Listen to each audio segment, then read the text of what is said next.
안녕하세요. 문화춥줍입니다. 오늘 여러분의 손에 쥐어드릴 작품은 하비에르 마리아스의 새하얀 마음입니다. 1951년 마드리드에서 태어난 작가 하비에르 마리아스는 현대 스페인 문단을 대표하는 작가 중 하나입니다. 14세 때 첫 단편소설을 썼을 정도로 어린 시절부터 뛰어난 재능을 보여주었죠. 작가로서 마리아스는 셰익스피어와 세르반테스를 합해놓은 듯하다는 다소 과장된 평가를 받고 있는데요. 오늘 소개해드릴 작품을 통해서도 나타나지만 셰익스피어로부터 영감을 얻은 작품들을 쓰기 때문 아닌가 싶습니다. 한 번은 접해보시고 기억해 두실 만한 작가라는 생각에 구독자 여러분들께 소개해드립니다. 오늘 소개해드릴 새하얀 마음은 작가의 대표작인데요. 제목은 셰익스피어의 대작 중 하나인 맥베스에서 따왔다고 합니다. 이 부분에 대해서는 감상평 부분에서 좀 더 자세히 설명드리겠습니다. 1992년에 출간되었고 임팩 더블린 국제문학상을 수상하기도 했죠.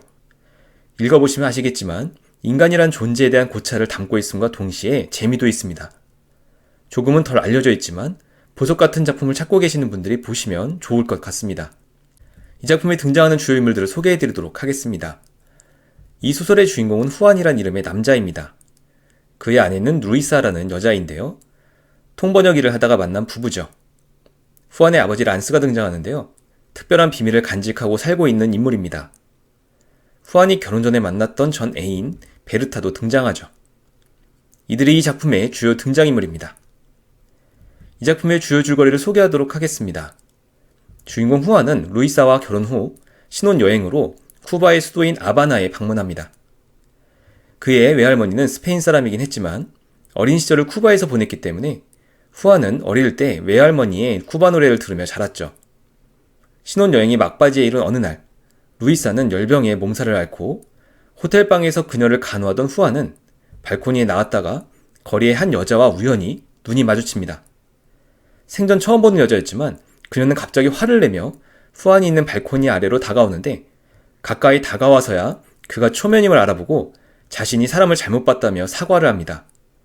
그때 바로 옆방의 발코니 창문이 열리고 한 남자가 미리암이란 이름의 그 여자를 부르고 두 사람이 옆방에서 만나는 소리가 들리죠. 옆방에서 흘러나온 소리를 들어보니 남자의 이름은 기에르모인데 스페인에 아내가 있는 유부남으로서 쿠바에 올 때마다 애인 미리암을 만난 것이었죠. 미리암은 기에르모에게 몸이 안 좋다는 아내를 어떻게 처리하고 자신과 결혼하자고 독촉했고 기에르모는 대강 대답하며 회피하는데 이 일은 후안의 뇌리에 강한 기억을 남깁니다. 후안과 루이사 두 사람은 나름 잘나가는 유능한 통역사였고 한 1년 전쯤에 일터에서 만나 결혼까지 하게 된 커플이었죠. 두 사람이 처음 만날 당시 후안은 스페인과 영국의 정상회담에서 통역을 맡았고 루이사는 그 뒤에서 서브로서 통역이 잘 되는지를 보고 있었습니다. 후안은 자기 마음대로 통역을 하고 있었고 뒤에 앉아있는 루이사가 이를 지적할지 몰라 의식했지만 회담은 큰 무리 없이 마무리되었었죠.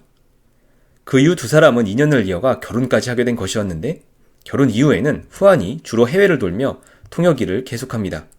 한편 후안의 아버지인 란스는 마드리드에서 영향력 있는 미술 중개상으로 일했고 제법 많은 돈을 번 사람이었는데요.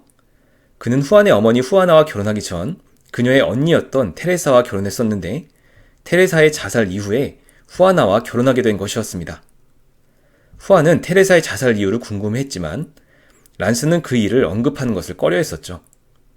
후안과 루이사는 우연히 란스가 테레사 이전에도 다른 여자와 결혼한 적이 있었다는 것을 알고는 그 속사정도 궁금해합니다. 노년임에도 멋쟁이인 란스는 며느리가 된 루이사와도 친밀한 관계를 유지했기 때문에 루이사는 란스의 과거를 파내보려고 하죠. 얼마 후 후안은 출장차 뉴욕에 가고 거기서 10여 년 전 애인이었지만 지금은 허물없는 친구 사이가 된 베르타의 집에 8주간 묵게 됩니다. 여전히 매력적이었던 베르타는 어느 잡지의 즉석 만남 섹션을 통해 여러 남자들을 만나고 있었고 그 즈음 익명의 한 남자와 연락을 주고받고 있었죠. 그 남자는 자신이 잘 알려진 분야에서 일하고 있는 사람이라며 베르타에게 먼저 신체를 낱낱이 찍은 비디오를 보내달라는 뻔뻔한 요구를 합니다.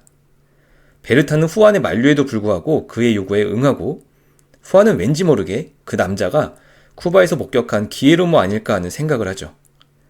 결국 두 사람은 만남을 갖고 후안은 자리를 비켜주기까지 하면서 그 남자의 얼굴도 보지 못합니다.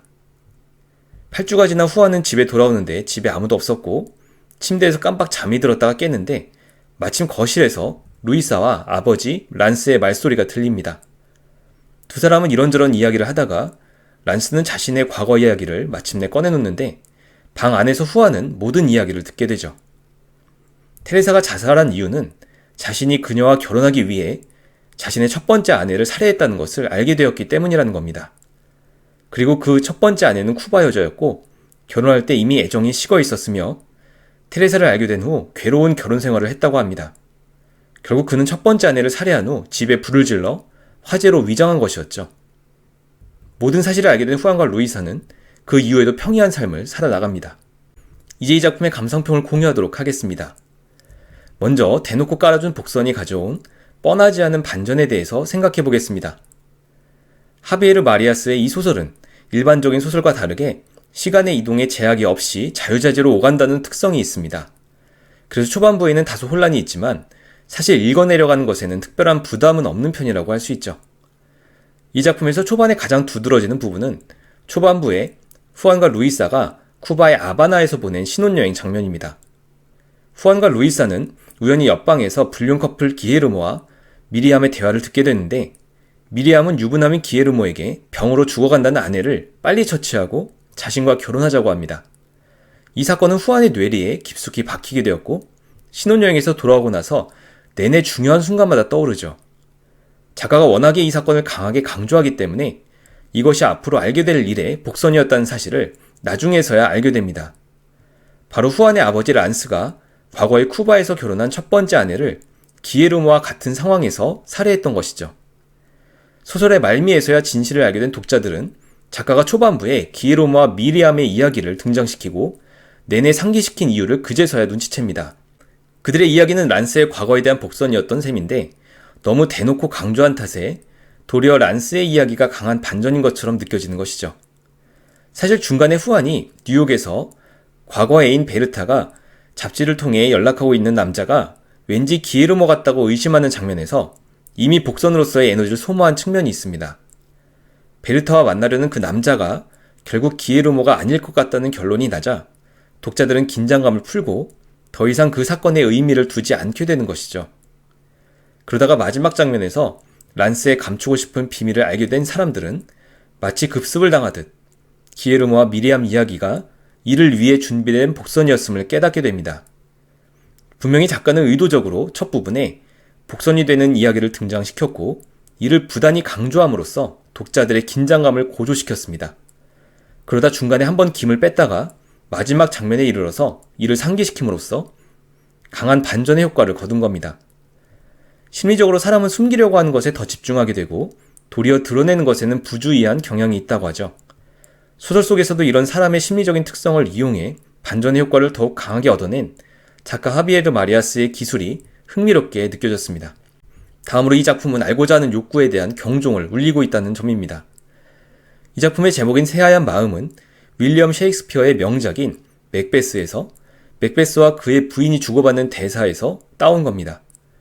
맥베스는 자기 형제에 방문한 던컨 왕을 한밤중에 몰래 살해하고 돌아와서는 부인에게 그 사실을 알리죠. 그때 맥베스의 부인은 죄책감과 두려움에 사로잡힌 남편에게 자신의 손도 남편과 같은 색이지만 새하얀 마음을 갖는 것은 부끄럽다고 말합니다. 새하얀 마음을 갖는 것이 부끄럽다는 문장은 겁에 질린 것이 부끄럽다고 해석하는 것이 일반적이지만 작가는 이를 던컨왕 시해 사건에 관계없는 상태가 되기 싫다는 의미로 해석합니다.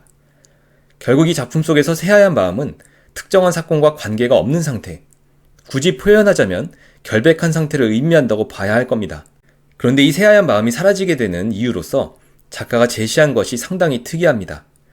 특정한 사건을 알게 된 것만으로 새하얀 마음이 사라진다는 것, 즉 사건과 관련이 없는 결백한 상태가 깨져버리게 된다는 것이죠. 소설 속 란스의 두 번째 아내인 테레사가 신혼 시절에 자살을 택한 이유는 자기 남편 란스가 첫 번째 아내를 살해했다는 사실을 알게 되었기 때문입니다.